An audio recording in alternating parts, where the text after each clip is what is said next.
What's up, Cody? Just wanted to give you a little mechanical feedback here. So I think a lot of the things that I'm about to talk to you about are things you probably already know. I've done some of these before you in the past, and I think that you know that your direction towards home plate's not super great, that your glove side tends to fly open a little bit early. I think that's why you're inconsistent to the plate with your up and arm side misses or your down and glove side yanks. But I think a lot of your issues stem from tight hips. So just looking at your movement assessment, a lot of stuff like your upper body and your shoulders really seem like they're in a pretty good spot comparatively. So I don't think that there's as much going on with your upper half, but I think with your lower half in terms of your mobility and flexibility and honestly stability, I think is the main issue. I think your lower half is just tight, and I don't think it can handle. I don't know if it can handle your mass, if that makes sense. So it's not that you're not strong enough. I just don't think you're strong enough in the right spots or right positions.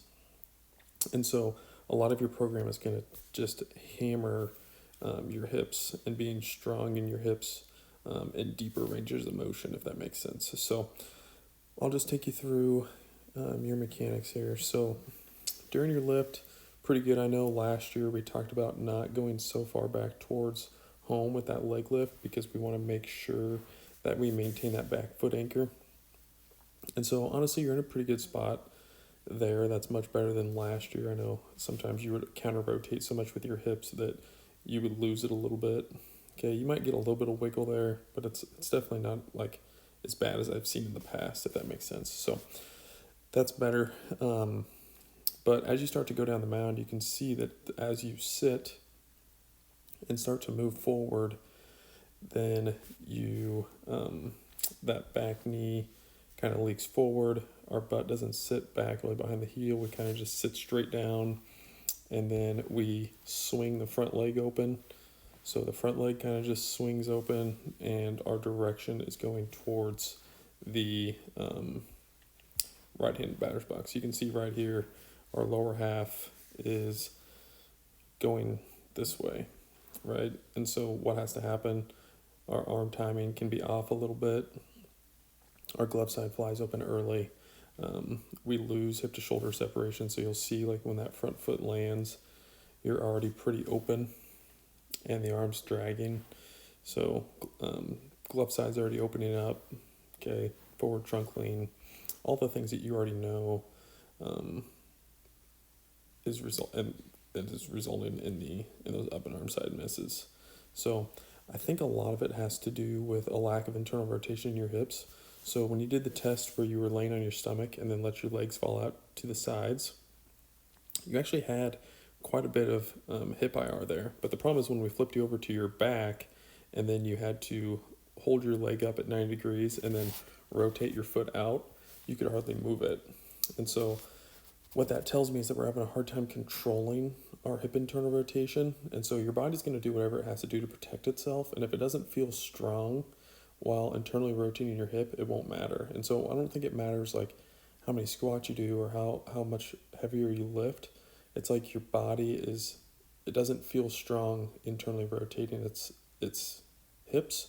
And so because you can't internally rotate, you can't really ride out your backside.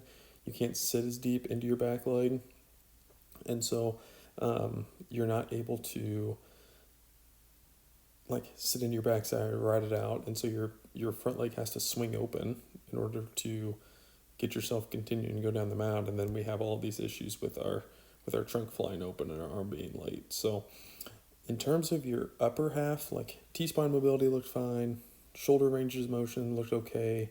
You might have a little bit of tightness in your lats and in your pecs, but nothing. I've seen much tighter lats and pecs. So most of your mobility is going to focus on your hips, hamstrings, and calves, because I really think that might be the biggest thing that's holding you back. And then once we can improve those ranges of motion, then I think we can start to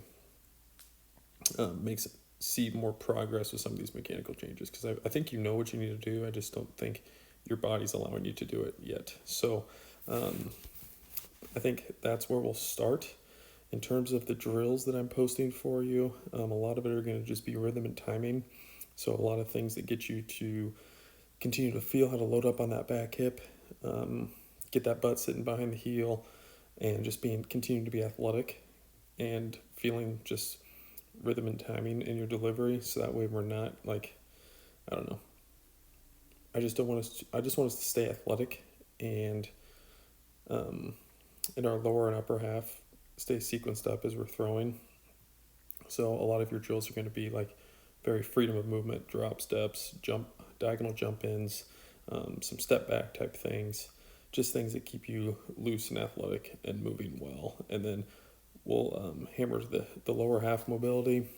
We'll have a little bit of recovery stuff, a little bit of arm care stuff for you, and then see if just improving the ranges of motions in our hips, see if that opens things up and allows you to make some mechanical improvements. So that's where we're going to start, and we'll continue to adjust as needed.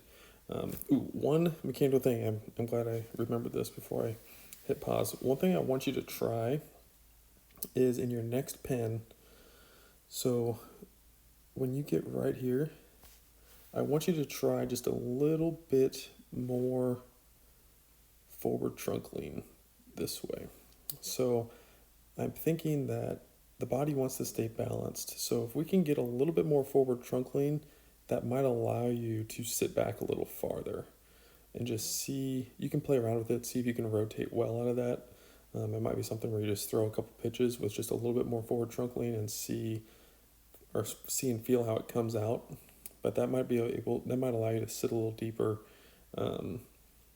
and allow that back shin to stay a little bit more vertical, because your body's trying to balance itself. So if this goes a little bit more vertical, butt has to sit a little bit farther back, upper body has to compensate by going a little bit farther forward. Just something to try and experiment in your next pen and just see how it feels, see if it allows you to rotate a little bit better.